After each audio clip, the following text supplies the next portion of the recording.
When I was growing up, I was like maybe 5 years old. Yes, I was around 5 because I had learned to read at the age of 5. My mom would have me and my sister read from the Bible, whatever chapter and verses she told us to read. And we would read maybe 2 or 3 chapters, and she would have us recorded on a tape recorder.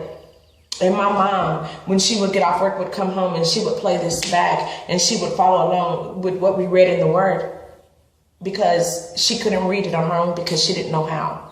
So my mom would have us come, and she didn't have while she was learning, she was getting better and better, but this is how she learned how to read. So she would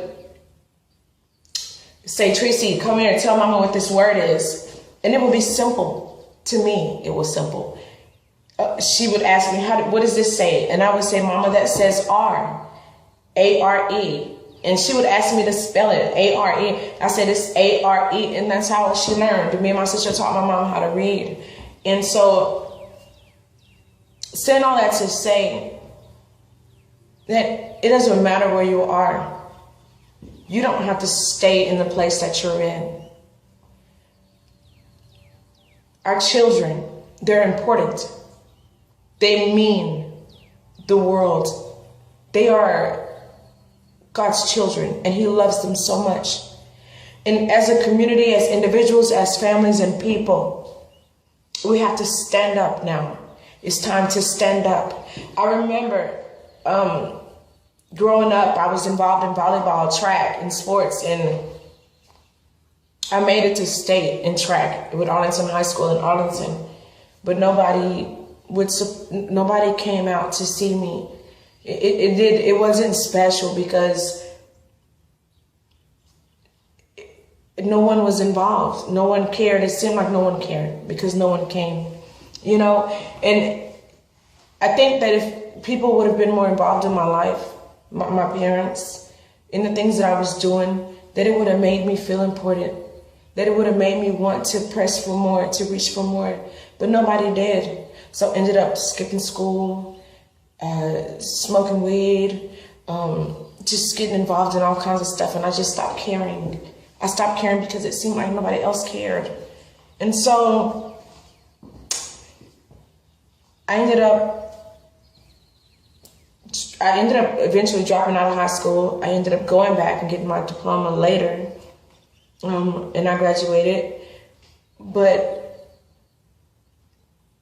I still didn't have the morals and values of it. When I had children, what they did in school wasn't important to me before. It is now, but before it wasn't. I would get up in the morning, get them dressed, and get them to school. And I would come home and smoke my blunt, and maybe me and whoever else, we'd be sitting around smoking a blunt, because that's what was important. Come Friday, Saturday, oh baby, it's time to go get the hair done, get the nails done. It's trying to fall up in gay leaves. It's the spot. Everybody gonna be there on the south side or whatever, But now that I look back, I don't do those things anymore. But now that I look back and the Lord has transformed the way that I think, it's like, man, my kids are important to me. And I'm like, what do y'all got going on in school? What did y'all do today? I'm talking to my kids because I'm getting involved because I want them to feel important, because I know that's what's going to push my kids. Because the very thing that caused me to just stop, I can't let that happen to them. I want more for my children. I want more for my babies. My sister is the only person in my entire family that graduated from college. In my entire family, my mom dropped out in the 8th grade. And I don't even know how she made it to the 8th grade because she couldn't read. But my grandma dropped out of school. My aunt dropped out of school. And, we don't have to stay in the place that we're in. And I didn't have any intentions on going to college.